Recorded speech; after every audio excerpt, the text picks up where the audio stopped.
Bismillahirrahmanirrahim. Assalamualaikum warahmatullahi wabarakatuh. Innal hamdalillah nahmaduhu wa nasta'inuhu wa nastaghfiruh wa na'udzu billahi min syururi anfusina wa min sayyiati a'malina. Man yahdihillahu fala mudhillalah wa man yudlil fala hadiyalah.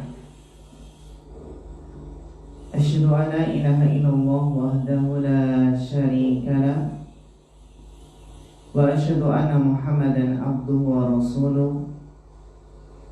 Allahumma shalli wa sallim wa barik wa an'im ala abdika wa rasulika Muhammad wa ala alihi wa ashabihi wa man tabi'ahum bi ihsanin ila yaumiddin, amma ba'd.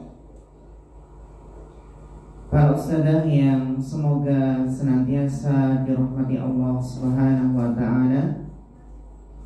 Alhamdulillah, tidak lupa marilah kita senantiasa meningkatkan rasa syukur kita kehadirat Allah Subhanahu wa taala, yang mana pada kesempatan siang hari ini kita masih diberikan taufik dan kemudahan dari Allah sehingga kita bisa melanjutkan pembahasan kita tentang tarbiyatul aulad, bagaimana usaha kita mendidik anak-anak kita agar menjadi anak yang soleh dan solehah, yang tentunya kita semua butuh untuk selalu diingatkan. Kita selalu butuh dengan ilmu tarbiyah, demikian pula butuh untuk senantiasa diingatkan akan pentingnya tugas amanah yang sedang kita emban, dengan harapan semoga senantiasa kita berusaha untuk terus semangat dan istiqomah di dalam mempelajari, di dalam menggali nilai-nilai tarbiyah yang terkandung dalam Al-Quran dan As-Sunnah. Pada pertemuan kemarin telah kita bahas bersama, yaitu tentang melatih anak tazkiyatun nufus, yang ini sangat penting sekali karena di antara ukuran tolak ukur keberhasilan suatu tarbiyah, kesuksesan suatu pendidikan adalah perhatian dengan melatih, menanamkan tazkiyatun nafs pada anak, yang mana ini sangat penting sekali karena kita sebagai seorang pendidik tentunya harus melatih tazkiyatun nafs ini sejak dini dan tidak menunggu anak sampai dewasa. Bagaimana kita berusaha menjaga fitrah anak yang suci, menjaga hati yang suci, sehingga kita bisa menanamkan tazkiyatun nafs ini dengan baik, yang harapannya adalah pada hakikatnya kita di dalam menanamkan tazkiyatun nafs itu adalah bagaimana merawat, menumbuhkan, mengembangkan, membangkitkan fitrah dari anak-anak kita. Para ustadzah yang dirahmati Allah Subhanahu wa taala, pada kesempatan kali ini, ketika kemarin kita menjelaskan pentingnya melatih tazkiyatun nufus untuk anak, maka di sini kita akan mengingatkan pentingnya tazkiyatun nufus bagi orang tua.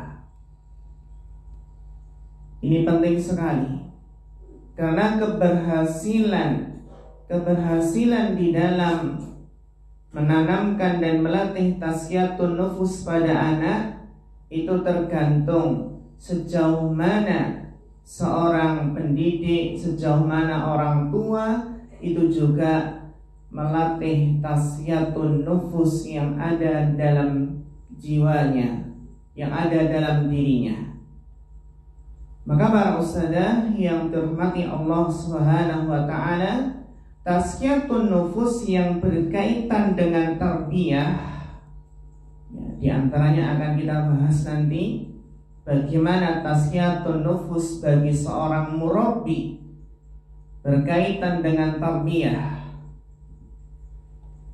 yang mana kita harus senantiasa ingat, senantiasa memahami bahwasanya berbicara tentang anak, kita semua rata-rata pasti memiliki keinginan yang sama, yang mana ketika anak itu lahir, kita berharap agar anak tersebut tumbuh lucu, sehat. Bahkan segala upaya dilakukan untuk mewujudkan hal tersebut, walaupun harus mengorbankan waktu, biaya, tenaga, yang itu sebenarnya manusiawi dan wajar-wajar saja. Namun yang tidak wajar adalah apabila menganggap bahwa anak sehat dan lucu saja itu sudah cukup. Anggapan seperti ini tidaklah wajar. Demikian pula kita menginginkan anak itu cerdas, mengukir segudang prestasi. Demi menggapai angan-angan tersebut, kita rela mengeluarkan, melakukan apapun meskipun terasa berat. Dan ini pun masih dalam tarif kewajaran. Namun yang tidak benar adalah jika kita menganggap bahwa kecerdasan dan prestasi duniawi itu sebagai segala-galanya. Ini anggapan yang salah, yang menganggap anak cerdas dan mendapatkan prestasi duniawi itu segala-galanya. Kenapa Ustaz? Karena semua hal tersebut belum tentu menjadikan seseorang itu bahagia hidupnya di dunia dan di akhirat. Betapa kita sering mendengar orang tua yang pusing 7 keliling akibat tingkah pola anaknya yang selalu membuat gara-gara. Padahal dulunya semasa kecil dia begitu sehat, lucu, amat menggemaskan. Ini kok beranjak dewasa kok jadi malah apa? Banyak sering membuat gara-gara. Demikian pula ustazah yang dirahmati Allah. Terkadang pun kita menyaksikan orang tua yang semasa mudanya bekerja keras, banting tulang, memeras keringat demi masa depan anaknya. Namun orang tua tersebut di penghujung usia senja justru tidak segan-segan si anak membentak orang tuanya. Bahkan na'udzubillah mengatakan orang tuanya dengan seekor binatang, atau bahkan mencampakkan tubuh yang renta itu ke panti jompo tanpa perasaan bersalah dan berdosa. Na'udzubillah min dzalik. Kita nggak ingin kalau gagal mentarbiyah terus jadinya seperti ini. Ini baru akibat kegagalan tarbiyah di dunia. Anak jadi nakal, susah diatur, sering buat ulah gara-gara ketika orang tua sudah sepuh malah dibentak-bentak, nggak sabar ngerawat orang tua, malah ditaruh di panti jompo. Ini adalah akibat kegagalan tarbiyah. Ini baru di dunia, belum jika kita berbicara nanti di akhirat. Akankah saat berprestasi duniawi, akankah sederet gelar yang disandang anak itu akan bisa membantu nasib kita di hadapan Allah? Terlebih lagi jika mereka anak-anak tersebut bukanlah generasi yang soleh, yang tidak setia untuk mendoakan kedua orang tuanya. Maka sebelum itu semua terjadi, mari kita lihat kembali usaha apa yang sudah kita lakukan untuk mencetak generasi anak-anak yang soleh dan solehah.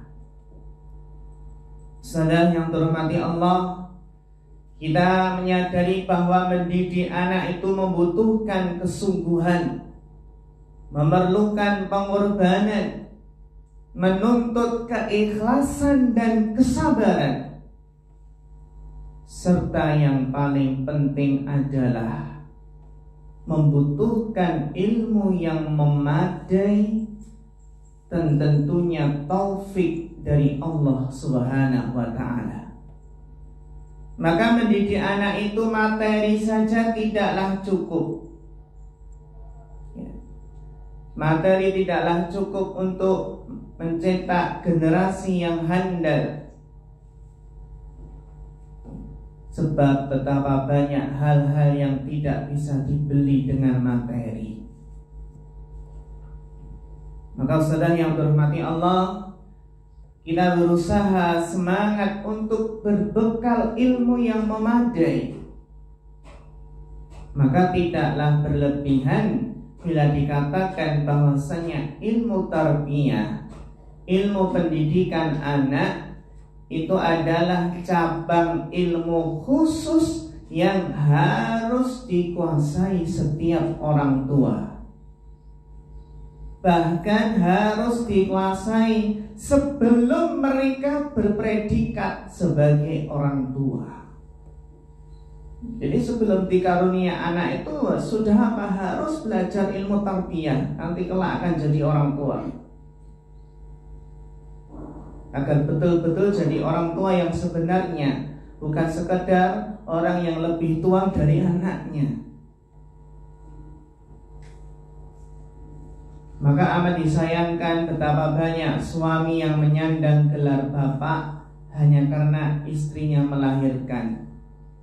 Sebagaimana banyak wanita disebut ibu semata-mata karena dialah yang melahirkan, bukan karena mereka menyiapkan diri untuk menjadi orang tua. Maka Ustazah yang dirahmati Allah Subhanahu wa ta'ala, tazkiyatun nufus yang berkaitan dengan pendidikan anak, yang pertama yang harus kita perhatikan adalah apa? Pentingnya ilmu tarbiyah, pentingnya ilmu pendidikan anak. Yang ini cabang ilmu khusus yang harus terus nantiasa kita pelajari. Kemudian yang kedua, tazkiyatun nufus berkaitan dengan tarbiyatul aulad adalah harus kita ingat, tanamkan dalam hati, anak adalah nikmat besar, anugerah yang amat besar, yang mana ustadzah yang dirahmati Allah, kalau kita renungkan, terlampau banyak nikmat yang Allah karuniakan kepada kita. Saking banyaknya hingga kita tidak mungkin bisa menghitungnya. Dan seringkali kita lalai, tidak menyadari betapa besar nikmat tersebut. Dan kaidahnya bagaimana Ustazah? Kaidahnya adalah nikmat itu baru terasa manakala lenyap. Nikmat itu akan terasa ketika hilang. Sehingga dahulu ada orang bijak mengatakan, kesehatan adalah mahkota di atas kepala orang-orang sehat. Kesehatan adalah mahkota di atas kepala orang-orang sehat. Tidak ada yang bisa melihat mahkota tersebut kecuali orang-orang yang sakit. Masya Allah, perkataan yang sangat mendalam. Kesehatan adalah mahkota di atas kepala orang-orang yang sehat, yang tidak ada bisa melihat mahkota tersebut kecuali orang yang sakit. Dan akhir-akhir ini Ustazah, banyak ya saudara kita yang sedang diuji Allah dengan sakit. Ada yang isoman beberapa hari dan itu merata di mana-mana. Ada yang sudah sembuh, ada yang baru sakit. Ketika kita merasakan sakit, maka kita menyadari betapa besarnya nikmat sehat. Dan di antara nikmat besar yang kerap terlupakan adalah nikmat keberadaan anak. Nikmat besar yang kerap terlupakan keberadaannya adalah nikmat anak. Kehadiran sang buah hati merupakan karunia dan hadiah dari Allah Subhanahu wa ta'ala. Sebagaimana yang Allah firmankan dalam surat Asy-Syura ayat 49 sampai 50. Yang mana kita ingat ya ayat ini agar kita itu bersyukur dan tidak keluh kesah dalam mendidik anak. Dalam surat Asy-Syura ayat 49 sampai 50, Allah Ta'ala berfirman, lillahi mulkus samawati wal ardh. Milik Allah lah segala kerajaan langit dan bumi. Yakhluqu ma yasha, dia menciptakan apa yang dikehendakinya. Yahabu liman yasha'u inatha, dialah Allah yang memberikan anak perempuan kepada siapa yang ia kehendaki. Ada orang tua yang diberi anugerahi anak perempuan, ya harus bersyukur. Wa yahabu liman yasha'u dzukur, dan Allah juga memberikan anak laki-laki kepada siapa yang dikehendaki Allah. Ada yang dikasih anak perempuan saja, ada yang dikasih anak laki-laki semua. Aw yuzawijuhum dhukranan wa inatha, dan ada yang Allah berikan anugerahi jenis laki-laki dan perempuan. Terus ayat berikutnya yang harusnya bersyukur, wa yaj'alu man yasha'u aqima, dan dialah yang menjadikan mandul siapa yang dia kehendaki. Nah, ayat ini seharusnya menjadikan seseorang itu bersyukur. Ada yang mengeluh, Ustaz, anak saya kok 3 perempuan semua. Ada yang mengeluh, Ustaz, anak saya 5 laki-laki semua. Ini enggak bersyukur. Coba bayangkan atau baca ayat ini, wa yaj'alu man yasha'u aqima, dan dia menjadikan mandul siapa yang dikehendaki. Innahu alimun qadir, dialah Allah yang maha mengetahui, maha kuasa. Di sini Ustazah ada 4 jenis manusia 4 jenis orang tua. Ada yang dianugerahi anak laki-laki saja, ada yang dianugerahi anak perempuan saja, dan Masya Allah yang ketiga dikaruniai anak laki-laki dan perempuan. Dan yang keempat yang harus bersabar adalah ketika diuji Allah dengan kemandulan. Maka seharusnya yang mungkin cuma diberikannya, dianugerahi cuma 1 jenis saja, laki-laki saja atau perempuan saja, ya harus bersyukur. Bayangkan yang diuji oleh Allah dengan tidak diberi anak. Jadi kalau lahir laki-laki atau perempuan, ya sama saja. Yang penting disyukuri. Meskipun biasanya kalau umpamanya sudah punya anak 3 perempuan semua, secara tabiat naluri pengen apa? Laki-laki. Terlebih lagi Ustazah yang terhormati Allah, terlebih bila Masya Allah anak itu anak yang soleh dan solehah. Mereka adalah kekayaan yang tak ternilai harganya, yang jauh melebihi kekayaan materi. Jadi anugerah ketika kita bayangkan bahwasannya anak-anak itu adalah pembawa bahagia, pelipur lara, serta penolong bagi kedua orang tuanya di dunia ini dan di akhirat kelak. Namun kenyataannya banyak dari orang tua yang belum merasakan anak sebagai anugerah. Dan jangan sampai kita termasuk jenis orang tua yang kurang bersyukur. Apa buktinya kalau kurang bersyukur? Buktinya adalah keluh kesah masih begitu sering terlontar dari lisan kita. Masih ditambah pula dengan iringan kekesalan dan rasa tidak puas dalam hati. Jika demikian Ustazah, mari kita lihat bersama-sama, melihat di luar sana.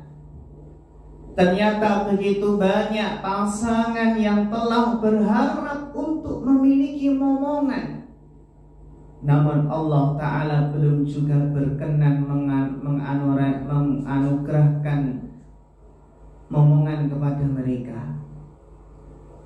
Padahal segala sarana dan saran telah ditempuh, doa juga tidak lupa selalu dipanjatkan. Namun atas takdir Allah belum juga kunjung, belum datang sang buah hati. Ada yang menghabiskan uang ratusan juta namun tidak berhasil. Ada yang pakai bayi tabung namun juga nggak berhasil. Di tempat lain ya Ustazah, banyak orang tua yang harus kehilangan anak yang sangat dicintainya. Ada sebagian orang tua yang diuji dengan kehilangan anak yang sangat dicintainya, pergi untuk selamanya.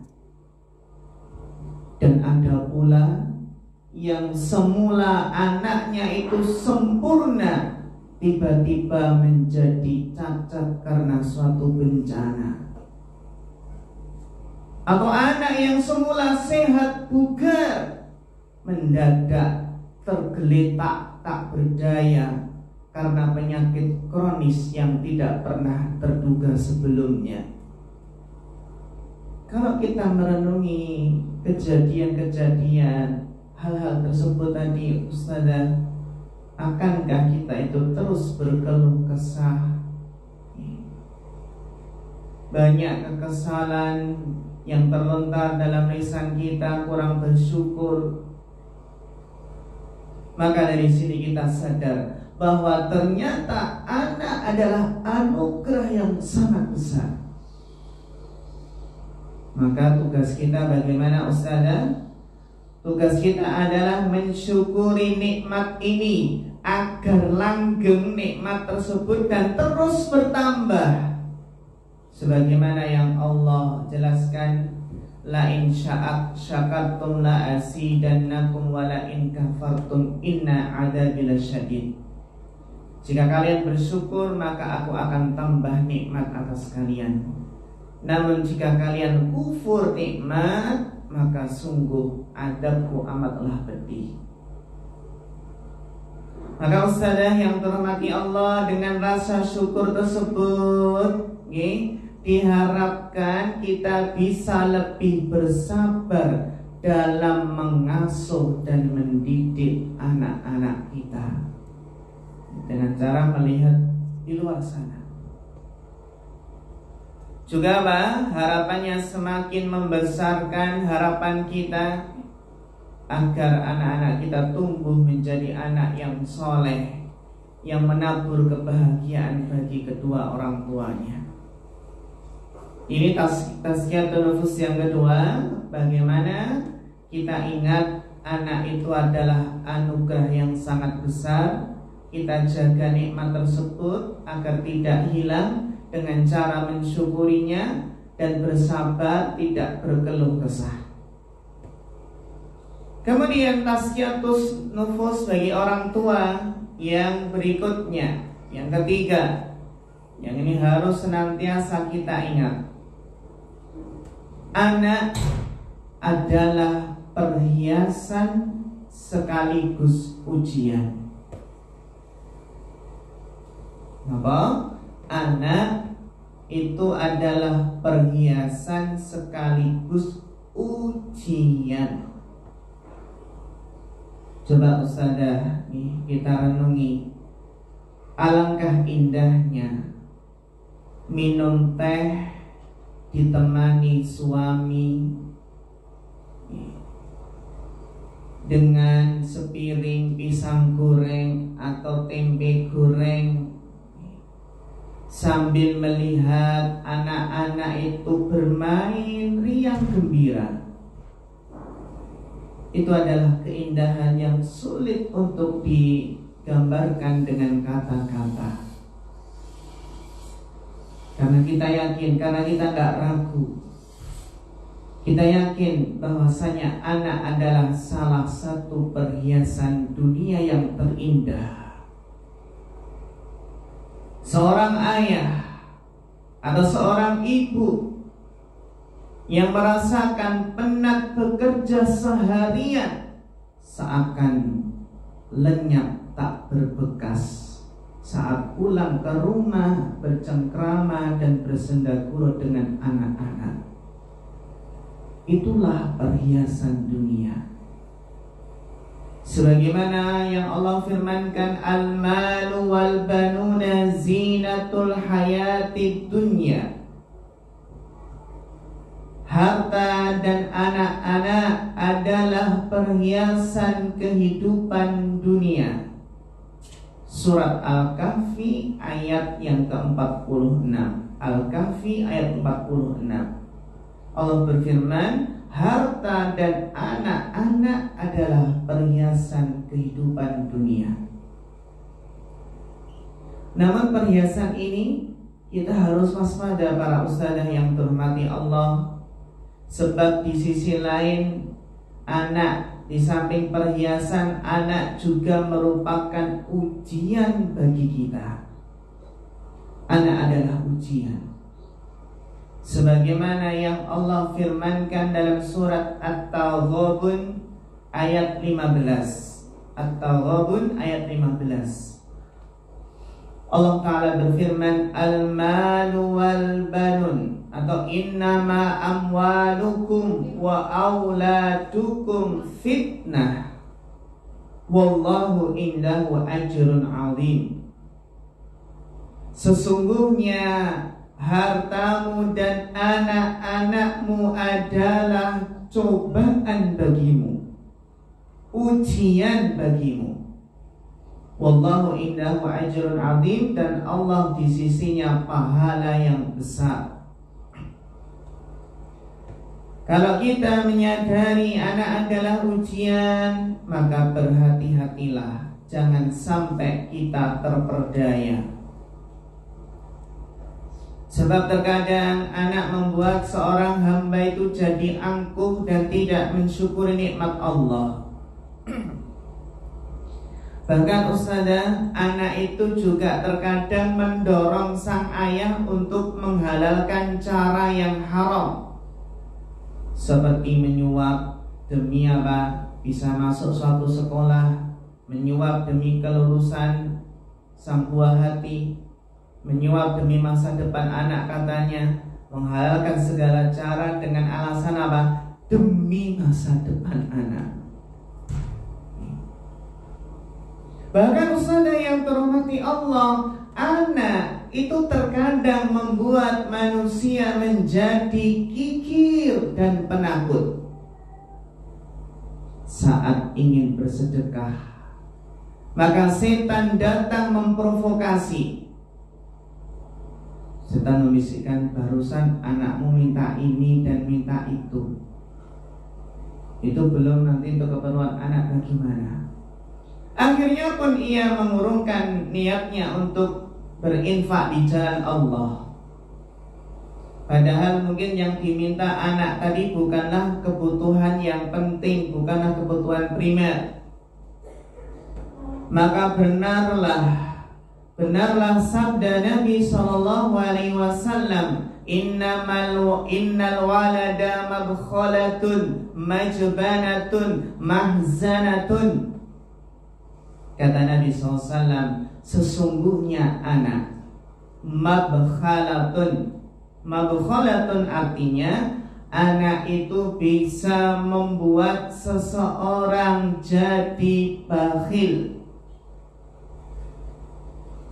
Majbanatun bisa membuat seseorang jadi penakut. Yang ketiga, mahzanatun, dan bisa membuat seseorang jadi bersedih. Jadi apa Ustazah? Seorang anak, sesungguhnya anak itu bisa membuat seseorang menjadi bakhil, penakut, dan bersedih. Hadis riwayat Hakim, dan hadis ini disahihkan oleh Syekh Al-Albani. Contohnya apa Ustazah? Ketika anak jatuh sakit, terkadang rasa iba seorang ibu, rasa iba orang tua terkadang mendorong untuk bertindak bodoh dan melanggar syariat Islam, syariat agama. Akhirnya apa? Terkadang menjadikan seseorang itu apa? Melanggar syariat, seperti membawa anaknya berobat ke dukun. Padahal agama telah melarang hal ini dengan tegas. Lalu bagaimana caranya agar kita bisa lulus dari ujian anak? Ujian berupa anak. Bagaimana agar terhindar dari godaan tersebut? Caranya adalah dengan mendahulukan kecintaan kita kepada Allah dan Rasul-Nya di atas segalanya. Mendahulukan kecintaan Allah dan Rasul-Nya di atas segalanya, termasuk di atas anak-anak. Kemudian berusaha senantiasa bertakwa dalam mendidik dan mengurus anak-anak. Maka Rasulullah SAW menjelaskan bahwasannya di antara amalan, jadi ada amalan yang bisa menghapus keburukan akibat godaan anak. Ini ternyata apa? Ada amalan yang bisa menghapus keburukan akibat godaan anak. Amalan apakah tersebut? Yang pertama, mengerjakan sholat, kemudian berpuasa, kemudian bersedekah, dan amar ma'ruf nahi munkar. Sebagaimana sabda Nabi SAW, fitnatur rajuli fi ahlihi wa malihi wa nafsihi wa walatihi wa jarihi. Gangguan, fitnahnya seseorang, fitnah yang menimpa seseorang, gangguan yang menimpa seseorang akibat keluarga, harta, diri, anak, dan tetangganya, yukafiruha, dapat dihapus, asyamu wassalatu wassodaqatu, dapat dihapus dengan puasa, sholat, sedekah, wal amru bil ma'ruf wa nahyu 'anil munkar, dan amar ma'ruf nahi munkar. Ini ketika apa? Seseorang tergoda melakukan sesuatu yang suatu keburukan akibat fitnah atau godaan berupa anak tersebut. Kemudian tazkiyatun nufus yang berikutnya berkaitan dengan tarbiyatul aulad adalah apa? Anak adalah amanah Allah. Anak adalah amanah. Tentu banyak di antara kita yang pernah dititipi sesuatu oleh orang lain. Amanah tersebut mestinya akan kita jaga sebaik-baiknya. Terlebih Ustazah, jika titipan tersebut adalah barang yang amat berharga. Jadi titipannya itu barang yang amat berharga, dan orang yang menitipkannya kepada kita adalah orang terhormat. Pasti kita apa? Akan sangat menjaga amanah tersebut. Ketika yang dititipannya itu sesuatu barang yang sangat berharga, dan yang menitipkan adalah orang yang sangat istimewa. Dan ada satu amanah yang sangat istimewa yang menitipkannya kepada kita. Yang menitipkannya kepada kita siapa? Zat yang amat mulia, itu Allah Subhanahu wa ta'ala. Namun terkadang seseorang itu malah seringkali menyia-nyiakannya. Anak adalah titipan yang tidak semua orang bisa mengemban amanah tersebut. Jadi Ustazah yang terhormati Allah, bayi yang Allah anugerahkan kepada kita itu ibaratnya itu bagikan mutiara yang masih berada dalam cangkangnya.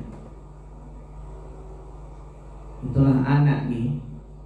Itulah anak yang masih suci.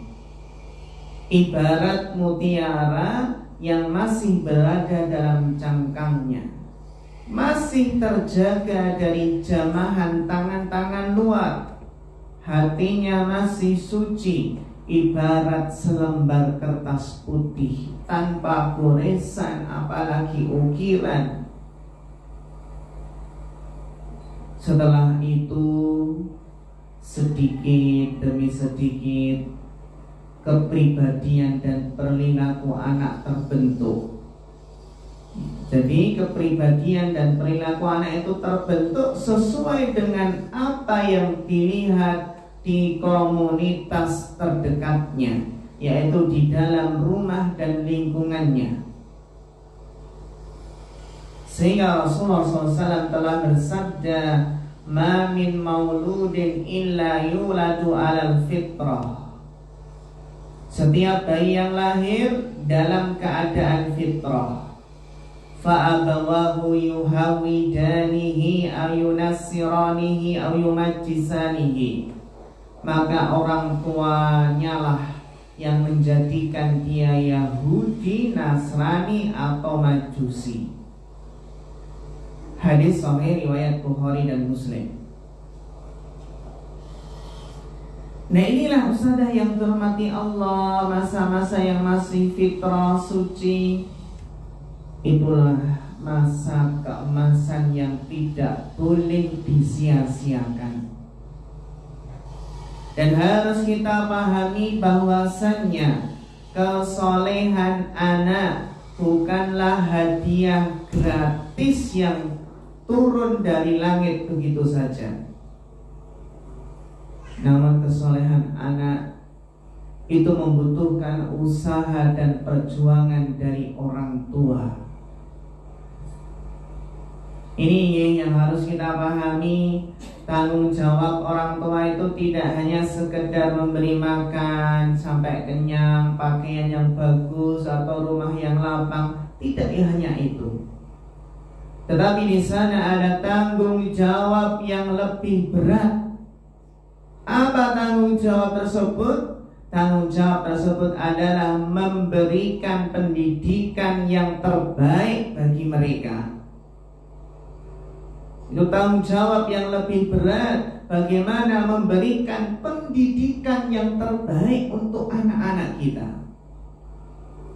Tanggung jawab yang lebih berat adalah bagaimana menyelamatkan mereka dari azab Allah.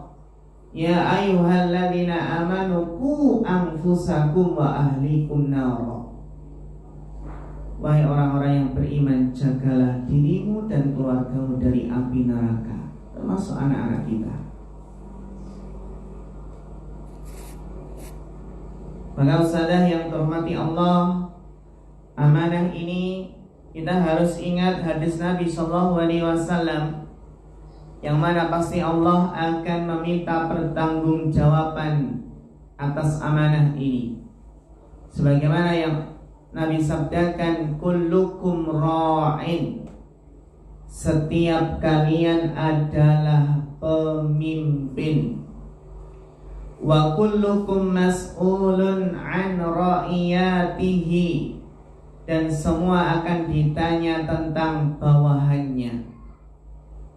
Warrajulu ra'in ala ahli baitihi, lelaki adalah pemimpin bagi keluarganya. Wa huwa mas'ulun anhum, dan dia akan ditanya tentang mereka.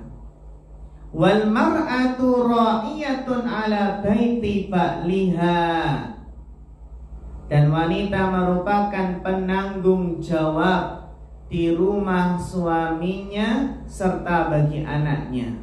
Waladi wa hiya mas'ulatun anhum, dan dia akan ditanya tentang mereka. Hadis sahih riwayat Bukhari Muslim. Saudara yang dirahmati Allah, ini yang harus kita pahami, memang tugas dan tanggung jawab ini tidaklah ringan. Ujian, rintangan mungkin silih berganti. Rasa letih dan bosan kadang mendera kita. Sementara setan terus membuat makar dan tipu daya. Setan itu terus membisikkan kepada kita, membuat makar dan tipu daya untuk mematahkan semangat kita. Sekaligus setan itu mengompori untuk apa? Mengompori seseorang untuk berkeluh kesah. Setan mengompori sifat berkeluh kesah yang memang merupakan apa? Tabiat manusia. Innal insana khuliqa halu'a.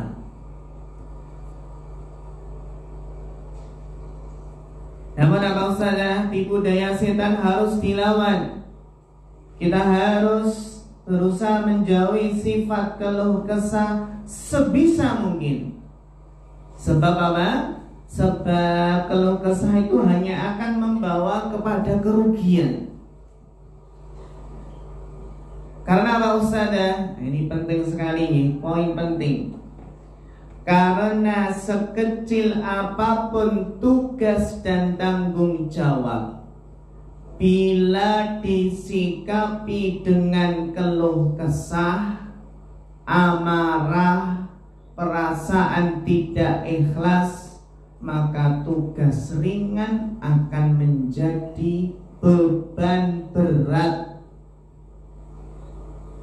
Apa? Sekecil apapun tugas dan tanggung jawab, bila disikapi dengan keluh kesah, amarah, perasaan tidak ikhlas, maka tugas ringan akan menjadi beban berat. Lebih rugi lagi apa Ustazah? Lebih rugi lagi karena hati yang tidak ikhlas, akibatnya pahala gagal kita raih. Jadi gak dapat pahala nih, karena keluh kesah, gak ikhlas, penuh amarah, menjadikan tugas sebenarnya ringan tapi terasa beban berat. Lebih rugi lagi karena gak ikhlas, pahala pun gagal diraih. Niku ibaratnya apa? Sudah jatuh tertimpa tangga.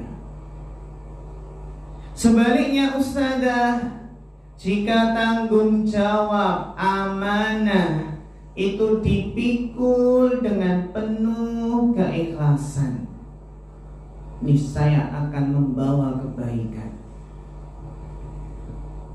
Sebab apa? Sebab seberat apapun tugas dan tanggung jawab, bila dilakukan dengan penuh keikhlasan, kegembiraan, penuh harapan, maka tugas berat akan terasa ringan.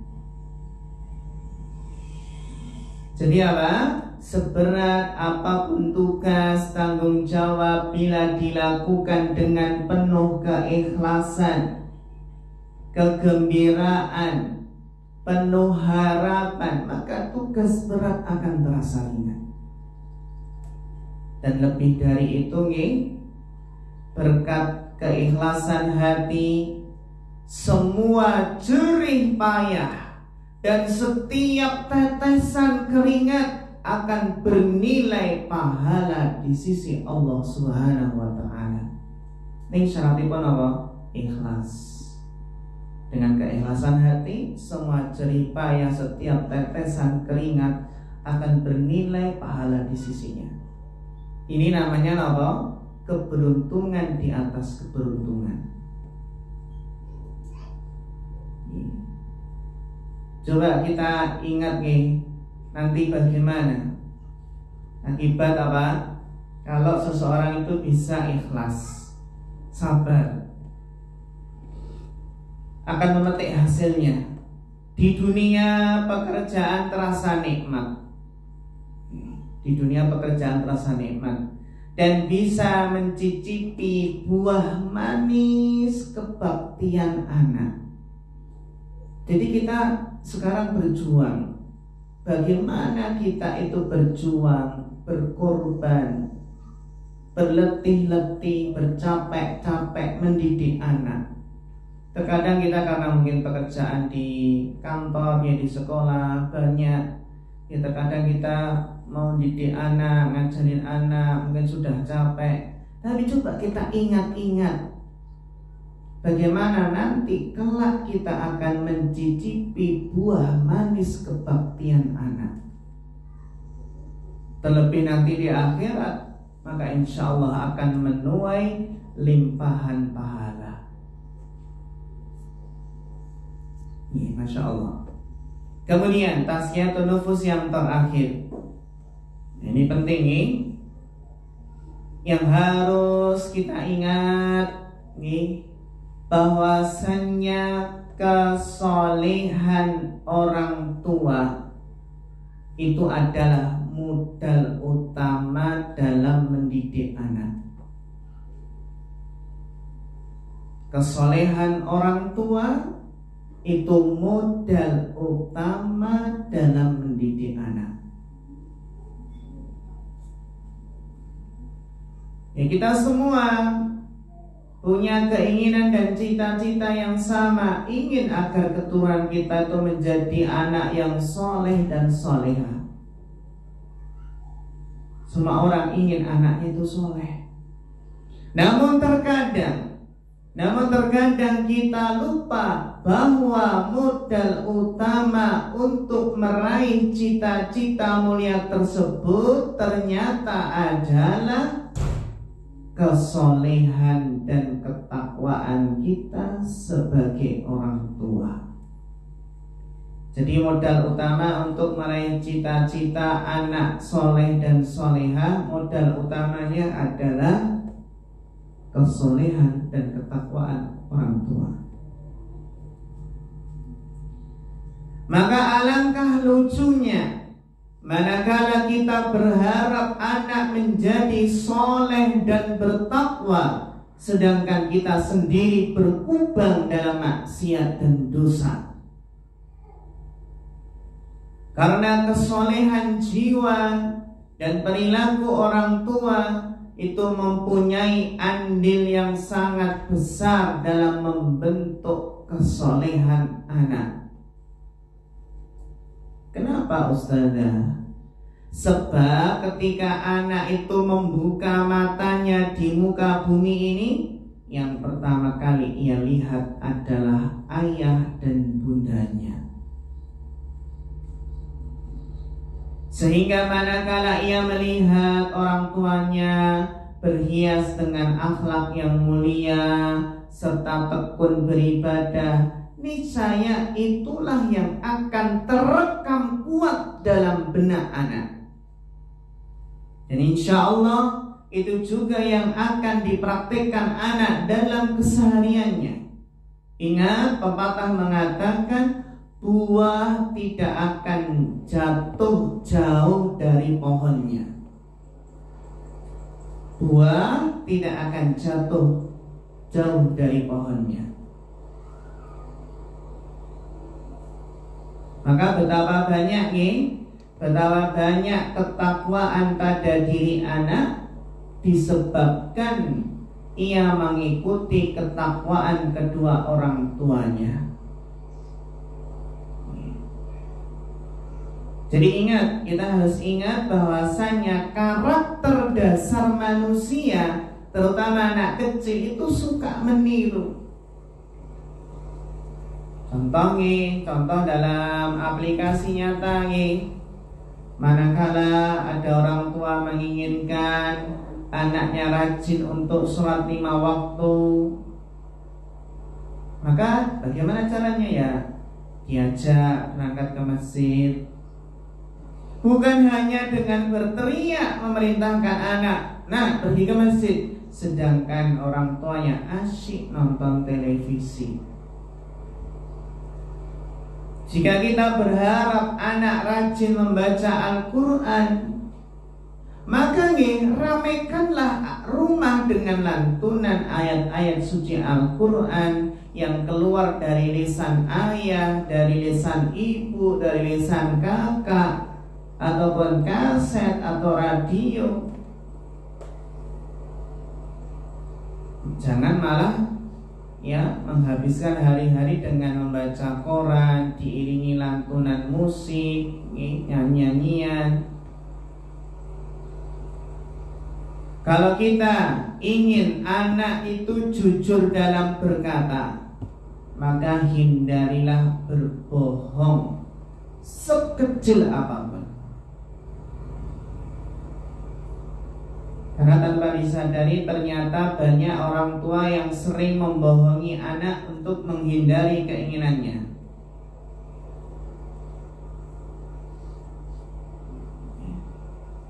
Maka hati-hati jangan sampai berbohong kepada anak dan itu akan ditiru oleh anak.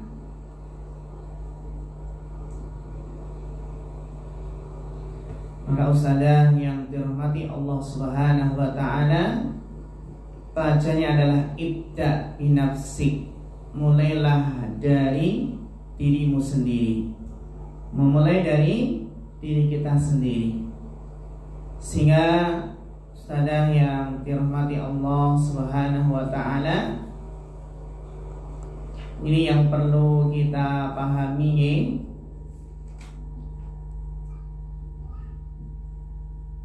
Maka sebagai penutup, bahwasannya sejauh apapun kita melangkah, ada saatnya umur kita akan berakhir. Suatu hari nanti Allah akan mengirimkan malaikat pencabut nyawa untuk mengakhiri hidup kita di dunia.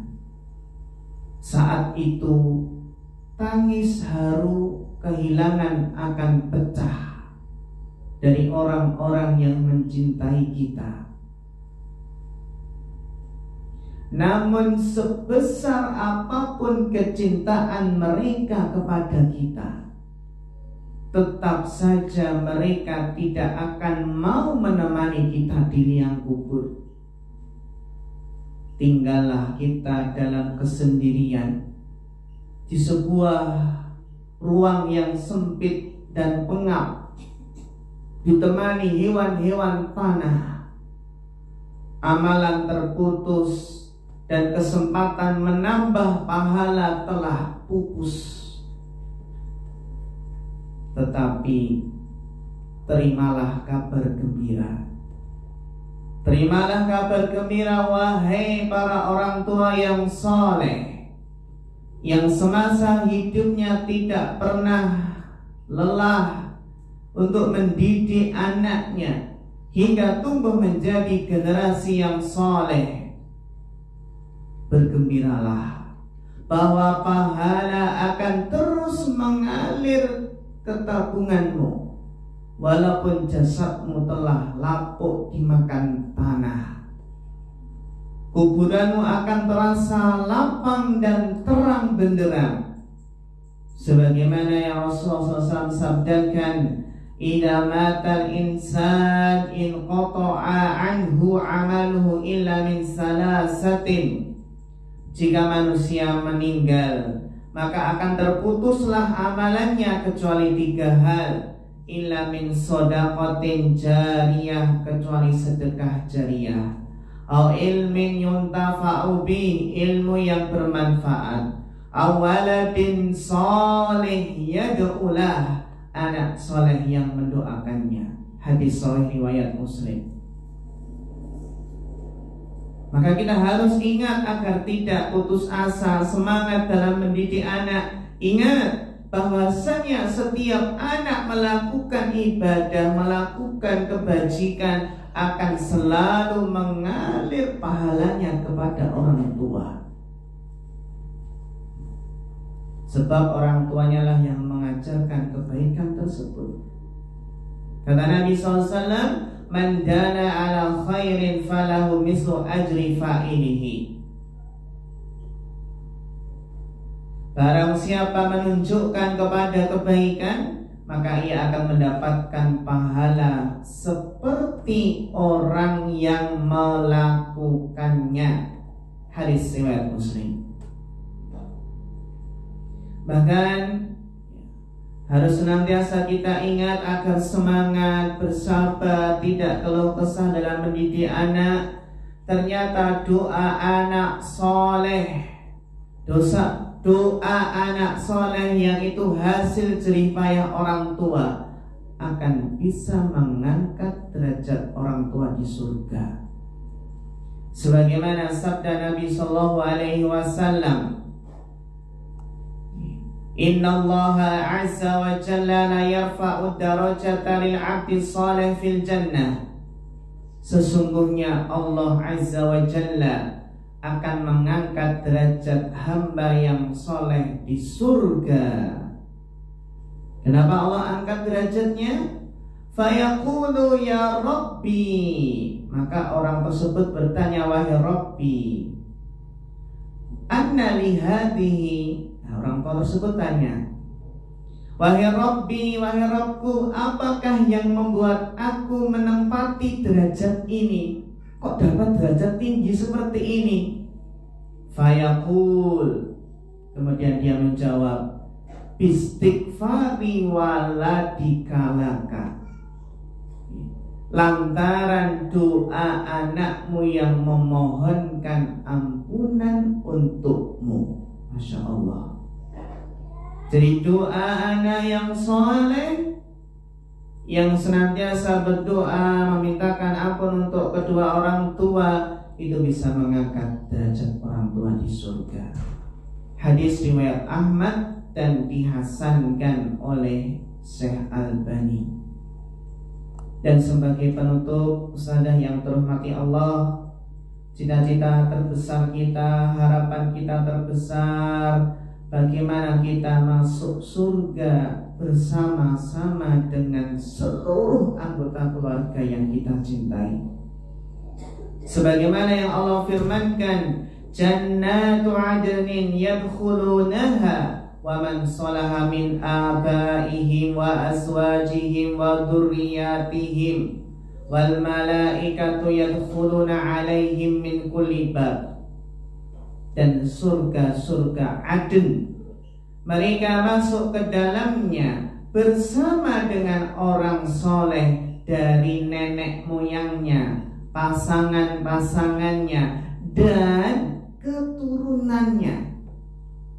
Sukses itu kalau bisa menggandeng anak-anak Yuna, ayo ke surga. Sukses itu ketika kita bisa masuk surga bersama anak-anak kita tercinta. Jangan sampai orang tua masuk, istilahnya apa, orang tua itu masuk surga ternyata anak-anaknya masuk neraka, na'udzubillah. Yang nanti malah anak-anak menuntut orang tua. Ketika masuk neraka ternyata anak menuntut karena mungkin orang tua gak pernah mendidiknya.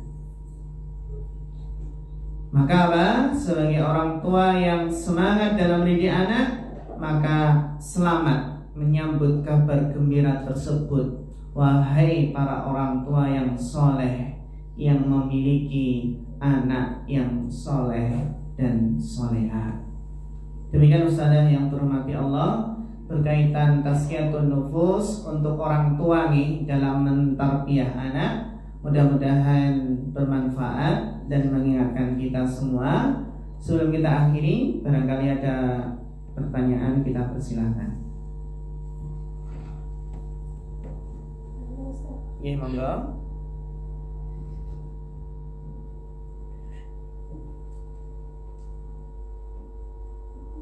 Jika ada seorang anak yang mungkin dia baru lahir terus orang tua meninggal, keduanya mungkin atau salah satu, kemudian menjadi orang lain, kemudian menjadi anak yang soleh, apa orang tuanya itu juga harus memberikan dari anak tersebut besar. Itu juga nggak mampu tak sempat mendidiknya itu. Apa besar gitu aja. Nih, jawabannya adalah orang tua ketika meninggal dunia dan mungkin belum sempat mendidik anak, dan anak tersebut soleh dan solehah, maka jawabannya adalah orang tua tetap mendapatkan kebaikan pahala dari kesolehan anak. Kenapa? Apa sebabnya? Sebabnya adalah karena orang tuanya lah, orang tua itu adalah sebab adanya keberadaan anak itu di dunia. Jadi anak itu ada hidup di dunia ini karena wasilah, karena perantara adanya orang tua. Jadi apa? Ketika orang tua mungkin belum sempat mendidik, sudah Allah panggil itu tetap dapat apa? Dapat kebaikan dari kesolehan anak. Ketika mungkin anak itu masih sangat kecil, terus kemudian orang tua meninggal, dan nanti ketika sudah dewasa, ketika balik, mungkin alhamdulillah dididik oleh seorang murabi, pendidik yang baik, maka apa? Maka tentunya orang tua tetap mendapatkan kebaikan dari kesolehan anak, meskipun ketika ketika di dunia itu belum sempat mendidik karena memang ada uzurnya, karena memang sudah Allah panggil.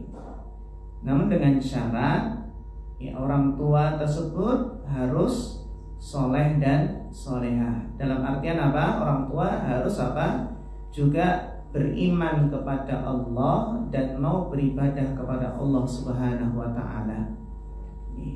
Jadi tetap dapat dapat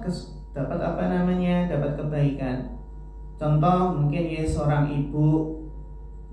ibu yang ketika melahirkan mungkin meninggal dunia. Ketika ibu meninggal dunia dan anaknya alhamdulillah bisa diselamatkan, dan anak tersebut menjadi anak yang sangat soleh, tentunya ibu tersebut yang mengorbankan nyawanya sehingga anak bisa lahir dengan selamat, itu akan mendapatkan kebaikannya, mendapatkan pahalanya, kebaikan dari anak soleh tersebut. Demikian pula seorang ayah yang menafkahi keluarga, menafkahi istrinya, sehingga anak dalam kandungan bisa bertumbuh, berkembang dengan sehat, dengan baik. Namun mungkin qadarullah, ada yang ketika istri mengandung ternyata suami meninggal, atau baru melahirkan suami meninggal, itu enggak sia-sia. Itu pun ayah tersebut tetap mendapatkan kebaikan dari kesolehan anak tersebut. Jadi tidak ada yang sia-sia, tidak ada yang sia-sia, karena mendidik anak itu tidak hanya ketika sudah lahir saja, bahkan ketika sebelum lahir itu sudah mendidik. Dan karena orang tua itu jadi sebab antara keberadaan anak itu bisa ada di dunia karena adanya orang tua. Wallahu ta'ala a'lam. Ngerti nggih? Demikian Ustazah. Cukup nggih? Apa ada lagi? Oke, monggo. Sebelumnya jazakallah khairan atas materinya yang sangat luar biasa ya. Ini yang saya tanyakan mengenai kita dalam mendidik anak itu kan harus sabar, ikhlas, tanpa berkeluh kesah. Dalam prakteknya mungkin tentunya sangat tidak mudah apalagi posisi kita itu kadang juga capek atau bagaimana. Nah, yang saya tanyakan, ketika kita capek kan kita tetap berusaha untuk ikhlas ya.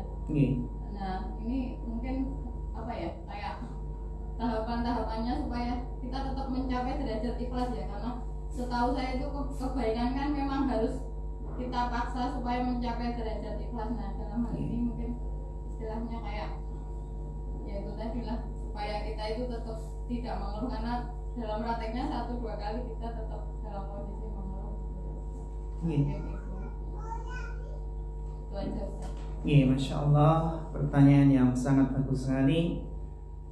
Memang demikian Ustazah yang dirahmati Allah. Terkadang kita sendiri menyadari bahwasannya karena faktor keadaan, mungkin kelelahan, kecapean, mungkin banyak tugas, banyak pikiran, yang terkadang mungkin kita marah atau kurang sabar, kurang ikhlas.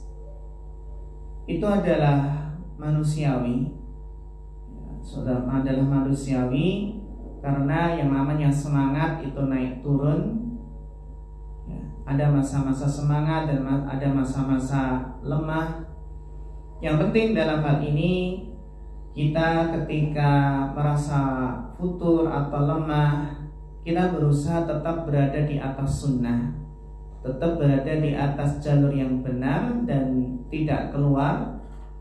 Dan ketika kita mungkin melakukan suatu kesalahan, contoh membentak anak terlalu keras, ya, yang ini kita terkadang pun ya karena kekhilafan membentak anak terlalu keras, memarahi terlalu istilahnya terlalu berlebihan, maka seperti ini memang akan berdampak pada kejiwaan anak, psikologi anak, ya. Maka usahanya ketika kita 1-2 kali melakukan mungkin kesalahan, segera kita perbaiki dengan tetap mendekati anak, bagaimana anak tersebut tidak terlalu berdampak, ya, tidak terlalu terdampak akibat kesalahan kita. Itu memang ya kita akui namanya manusia, manusia itu kadang lupa, ya banyak salahnya. Yang penting apa Ustazah? Yang penting ketika kita merasa melakukan kesalahan dalam tarbiyah, ya, seperti memukul terlalu keras, membentak dengan bentakan yang sangat keras, segera dekati anak, curahkan kasih sayang, ya, perbaiki kesalahan tersebut. Jadi ketika tergelincir, terjatuh, segera bangkit dan tentunya ya kita berusaha muhasabah, memperbaiki untuk menjadi yang lebih baik lagi. Oke, jadi ya ketika merasa melakukan kesalahan, segera kita perbaiki, dan agar terus istilahnya ya tidak terus-menerus melakukan kesalahan, agar bisa bersabar dan ikhlas, maka kita perlu ingat janji-janji Allah atau buah manis yang akan dipetik kelak, ya, dari anak yang soleh dan solehah, itu yang akan menguatkan keikhlasan dan kesabaran kita. Wallahu ta'ala a'lam.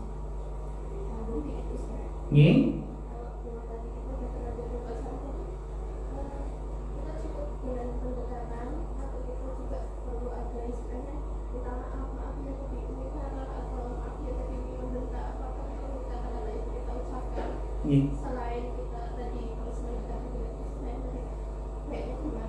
iya, minta maaf, iya. Jadi minta maaf. Jadi tidak hanya pendekatan, tapi minta maaf. Karena apa? Karena itu juga dalam rangka mengajari anak kita ketika berbuat salah minta maaf. Jadi bagus sekali metode tersebut. Ketika kita mendapat kelas, kita jelaskan afwan, minta maaf, dan kita mungkin juga jelaskan alasannya kenapa tadi membentak. Mungkin karena tadi Umi kecapean, kelelahan, jadi mungkin kurang bisa mengontrol emosi. Bagus sekali, itu juga kita perlu minta maaf, karena itu juga memang seperti itu, kesalahan itu minta maaf. Dan di sisi lain itu ada nilai tarbiyah, bagaimana mendidik anak itu tidak gengsi untuk minta maaf. Bagus sekali Ustazah. Barakallahu fiik, jazakallahu khairan.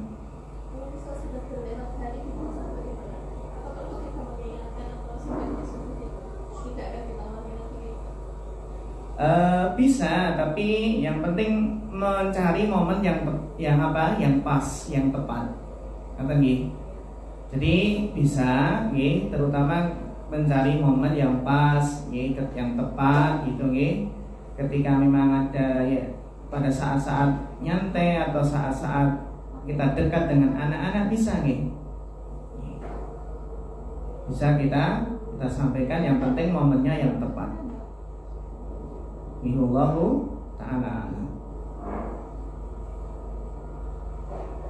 Bentar Malik, apa cakap? Cukup nih. Demikian Ustazah, mudah-mudahan bermanfaat. Semoga Allah memberikan ilmu yang bermanfaat dan ilmu yang barokah. Fanassallallahu ta'ala al-huda wat-tuqa wal-afafa wal-ghina. Fa akhirul kalam, wassalamualaikum warahmatullahi wabarakatuh.